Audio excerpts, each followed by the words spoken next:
When Mr. Belisarius' Corps upgraded the Space Marines to become Primaris Marines, he also upgraded their coffins. Let's see how dangerous the Redemptor Dreadnought is on the table.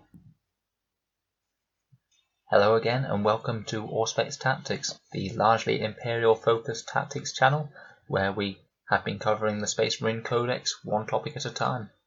In today's unit review of the Primaris Redemptor Dreadnought, we'll be taking a look at the unit's stats, any ways we can buff it and improve it, and how best to run the thing on the tabletop. Firstly, just to say that I really quite like this model. I think it's a great update of the standard Dreadnought that I remember from back in early editions of 40k. I think he's done well to update the clanking death machine look that we all know and love. In the fluff, Redemptor Dreadnoughts are essentially larger dreadnoughts that have better neurolinks, so the entombed pilot is better able to mesh itself with the dreadnought suit, allowing the fallen Space Marine hero to be a lot more dexterous and deploy the massive weaponry of the Redemptor at a faster pace than the standard Dreadnought. The Dreadnought is an elite choice for Codex Space Marines, typically running at just over 160 points for my favourite build. He has a movement of 8, weapon skill of 3 up, ballistic skill of 3 up, strength and toughness of 7, 13 wounds, 4 attacks, leadership 8 and a 3 up save. The 13 wounds is a big improvement on the standard Dreadnought, which only has 8, so he's a lot more tanky to enemy fire. Unfortunately, he does have a degrading profile, so when he has 6 wounds or less, his movement drops to 6, his weapon skill and ballistic skill to 4 up, and then 3 wounds or less is only a 4-inch move and a weapon skill and ballistic skill of 5 or more. He's armed with a heavy onslaught Gatling cannon, 2 Fragstorm grenade launchers, a heavy flamer, and a Redemptor fist. In addition, he can take an Icarus rocket pod, swap out his heavy onslaught Gatling cannon for a macroplasma incinerator, and take an onslaught Gatling cannon instead of the heavy flamer. You can also switch out those 2 Fragstorm grenade launchers for 2 Storm bolters. So, just from the start, that's quite a lot of guns, so we need to decide which are the best. The macroplasma incinerator is just 1 point more than the heavy onslaught Gatling cannon, so they're essentially very similar costs. The heavy onslaught Gatling cannon is 30-inch range, heavy 12, strength 5, AP -1, damage 1. So a solid anti-infantry weapon that can turn its attention to tanks in a pinch. The macroplasma incinerator is a heavy D6 weapon with strength 8, AP -4, damage 1, and 36-inch range. It can further be supercharged to strength 9, AP -4, and damage 2, but if you supercharge it, each hit roll of 1 that you roll will cause you a mortal wound. Generally, people tend to take the heavy onslaught Gatling cannon above the macroplasma incinerator, because if the Redemptor moves, then you will be -1 to hit with the macroplasma incinerator, and that will cause you to suffer more mortal wounds on your Dreadnought, as more dice results are likely to be modified to that dreaded 1. With the current Codex, however, particularly the Ultramarines and Iron Hands boosted combat doctrines, the Redemptor can often move and shoot without a penalty, so it becomes more of an equal decision when you're running as those chapters. In general, unless you're playing pure Iron Hands or pure Ultramarines, I would take the heavy onslaught Gatling cannon, and if you're playing either of those two, I would decide whether you need more anti-infantry or anti-tank and take the appropriate weapon. My favourite is still the heavy onslaught Gatling cannon. Now the next option is whether or not to trade out the heavy flamer for the regular onslaught Gatling cannon. The onslaught Gatling cannon has a 24-inch range, heavy 6, strength 5, -1, 1 damage. I would pretty much always take the onslaught Gatling cannon over the heavy flamer, as again the two are almost exactly the same points cost. The onslaught Gatling cannon being 16 where the heavy flamer is 14, so the two have almost exactly the same damage output, except the onslaught Gatling cannon is range 24 inches where the heavy flamer is only range 8, so it's a bit of a no-brainer in my book. Next we have the Icarus rocket pod, which is 24 inches, heavy D3, strength 7, AP -1, damage 2, and you add 1 to the hit roll if you're targeting a unit with the fly keyword, and take 1 away if you're targeting something without it. As it's so cheap, at only 6 points, I see no reason not to buy an extra couple of discounted autocannon shots, so I would definitely take this too. And the final choice is whether to use the 2 storm bolters or 2 frag storm grenade launchers. Again, I'm afraid I think that this is very heavily weighted towards one option, which is the storm bolters due to the bolter discipline rule. The storm bolters on a Dreadnought will always be firing 4 shots at 24 inches, where the frag storm grenade launchers only get D6 shots at 18 inches, so the storm bolters both have more shots on average and more range and more reliability. So again, no brainer, take the storm bolters, they also cost less. So overall, my build for a Redemptor Dreadnought at 24 inch range will put out 18 strength 5 AP-1 1 damage shots, 8 storm bolter shots, and D3 Icarus rocket pod shots, so that's quite a lot of shots just for one model. When it does make it to close combat, you'll be fighting with the Redemptor Fist, so that's strength times 2, so strength 14, AP-3, and damage D6, and it will typically have 5 attacks due to the shock assault rule on the first round of combat. That will certainly make a mess of a lot of enemy units. The Redemptor has just a couple of special rules, the first being Angels of Death, which gives it shock assault as I've just mentioned, and the Combat Doctrine special rule, which will give it extra AP depending on which doctrine it is in. The Redemptor ideally wants to be in the Heavy Doctrine, as that will make all of these strength 5 shots AP-2 rather than AP-1, making them exceptionally good at killing almost all targets, particularly heavily armoured troops such as Space Marines. It also gives it the Bolter Discipline rule, which we discussed with the Storm Bolters, and the Redemptor has the Explodes special rule, so when the model dies, if you roll a dice on a 6, it explodes and every unit within 6 inches suffers D6 mortal wounds.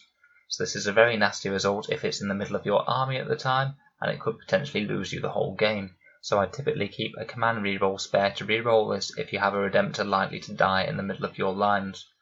On the other hand though, if it's in the middle of your enemy and this goes off, then it could potentially do a horrendous amount of damage to all the enemy units nearby.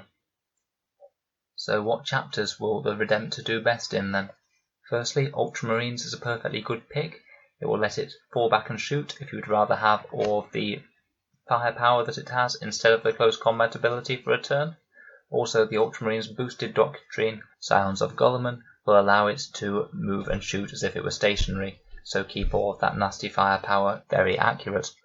Iron Hands is great with all vehicles due to their 6-up feel no pains, boosted overwatch and lower chance of degrading, plus their Devastator Doctrine buff is extra good on this guy as it will keep him moving and shooting at full accuracy and give him reroll 1s on all of his heavy weapons to boot. Basically Iron Hands was kind of made for this guy. The Redemptor has some really good synergy with some of their other strats, such as their boosted Tech Marine ability, their unique character Ironfather Phyros, who will give them a 5-up invul save, and their various shenanigans involving making Dreadnoughts characters. Raven Guard aren't too bad a pick either, due to always counting in cover outside of 12 inches, as 2-up saves are very good on vehicles. Salamanders or Master Artisans isn't such a bad pick, as this will massively impact the Dreadnought's close combat ability, as rerolling 1 failed hit and 1 failed wound on 5 strong attacks is very strong, plus Salamanders will give it some durability to AP-1 weapons, which doesn't hurt. Redemptors are good receivers of many character buffs, particularly captains and lieutenants will be able to keep up with these guys fairly well, as they're only 8-inch movers, and give out those nice reroll 1s to hit and wound, to buff the Redemptor's many guns. A chaplain certainly couldn't hurt to give a potential +1 to hit or +1 to wound. In general, Redemptors are quite good to build a little walking castle of death walking up the board, as nobody really wants to get too close to them due to their quite decent close combat ability. In terms of special characters from the other supplements, Ironfather Phyros is about the best character you could possibly want to lead these guys into battle. You can give them a 5-up invul save, heal them for up to 6 wounds per turn, and make one of them hit on a 2-up. You could also give one of the Iron Hands characters the Iron Stone, which makes the Dreadnoughts very hard to shift indeed. With Ultramarines, you could certainly think about running them up with either Calgar or Guilliman, as they will both give them very strong shooting buffs, and they'll want to be moving at about the same speed as the Dreadnoughts towards the enemy. Chaplain Cassius also isn't such a bad idea, as he is basically just a better chaplain that knows 2 litanies. Now, Dreadnoughts in the new Space Marine book gained a very decent stratagem, so let's talk about a few of these stratagems now. Now, the one that's got everyone talking a bit is called Duty Eternal. It's a 1 command point stratagem that basically when you shoot a multi-damage weapon at the Dreadnought, you halve the amount of damage inflicted, rounding up. Now, multi-damage weapons are generally the only weapons that efficiently kill big vehicles, so you're getting almost double the durability out of one stratagem. The stratagem does only last for one phase, but that could be all you need to keep the Dreadnought alive to be fighting for another turn. If I was to use this, I would let the opponent target one Dreadnought and inflict a few wounds on it, and then pop this stratagem when they next try and kill it. Then they'll be placed in the difficult decision of trying to slog through a doubly durable Dreadnought to actually finish one off, or divide their firepower and risk half killing 2 Dreadnoughts. In either situation, there's a good chance they might not kill any Dreadnoughts that turn, which would be great. We also have Armour of Contempt, which is a 5-up shrug off on mortal wounds, so if you have a Dreadnought about to be targeted by a bunch of smites, it's worth considering. Big Guns Never Tire, which is 1 CP to ignore the penalty for moving and shooting heavy weapons. This isn't too bad, but even with 18 heavy bolter shot type weapons, you're only gaining an additional 3 strength 5 AP-1 hits, and I'm not sure that's necessarily worth a whole command point. We have Wisdom of the Ancients, a 1 CP stratagem that essentially gives your Dreadnought a 6-inch aura of reroll 1s to hit. If you are playing with a bunch of shooting units close to each other, then this is really actually not a bad pick. You could use this the first couple of turns instead of having a captain, so it might be better off to spend a couple of CPs and invest the points that you were going to pay for a captain with elsewhere. I'd only really ever be tempted to use this though if you happen to have a lot of clustered up shooting units that don't have the reroll 1s buff already. There are a whole bunch of stratagems that can benefit Dreadnoughts in the supplement books, but we'll cover them when we actually do the reviews of those books, because there's honestly quite a lot of stratagems spread across all 4, soon to be 6 supplement books. So now we've gone through all the options to buff this guy, how would I use him on the tabletop? As I've already alluded to before, I would field him with Heavy Onslaught Gatling Cannon, Onslaught Gatling Cannon, 2 Storm Bolters and an Icarus Pod, and I would probably field 3 of these if I was fielding any, and I would walk them towards the enemy in a central castle from the middle of the deployment zone. I'd be very tempted to pick up a captain and or a lieutenant to maximise their shooting, and certainly take Phyros and the Ironstone if I was playing Iron Hands. If I didn't have first turn, I would strongly consider the Prepared Positions stratagem to put them all in cover for a 2-up save against enemy shooting, and from there I'd react to how the enemy had deployed, whether they'd come out to meet them or whether the Dreadnoughts had scared them to stay back in their own deployment zone, which is a positive in itself because it means that you'll have more chance of controlling midfield objectives. I'd initially turn their guns on any enemy infantry or objective scoring units that rear their heads, and from then on try and use the strength 5 shooting to chip wounds off tough vehicles such as knights. I'd probably try and engage in close combat if there's any hard targets that I think I could kill in a single turn, but I'd probably try and minimise engaging in close combat against anything truly nasty such as say a knight gallant, unless I thought that I could hit it dead before it struck me back. I'd certainly seriously consider using Duty Eternal if I came under any anti-tank fire, and I'd use it as I said earlier. Overall, I think that the Redemptor is a reasonably priced, fairly competitive unit, and it certainly has a lot of positives. I think that one of the main negatives to the Redemptor is that it now exists alongside the Invicta Tactical Warsuit, which is less heavy armed in terms of firepower and has 1 point less toughness, but is also a lot cheaper and has the very nice bonus of being able to start literally right up in the enemy's face, ready to charge soft targets. In most lists I'd certainly take the Invicta over the Redemptor, as I feel it's just a little bit stronger at the moment. I'd be more inclined to consider a Redemptor as part of an Iron Hands list, particularly in that castle that I mentioned with Phyros and an Ironstone. But then that does make basically any Space Marine vehicle amazingly better. I think this guy does definitely have the option to be competitive at the moment though, now we have access to those strats, and particularly all the Iron Hands traits. If you'd like to find out a bit more about the Iron Hands, I've recently done a Codex review of their supplement, where I've gone over every single sneaky trick, stratagem, warlord trait, and psychic power. The option to make Dread's characters is seriously powerful and could help this guy out to no end.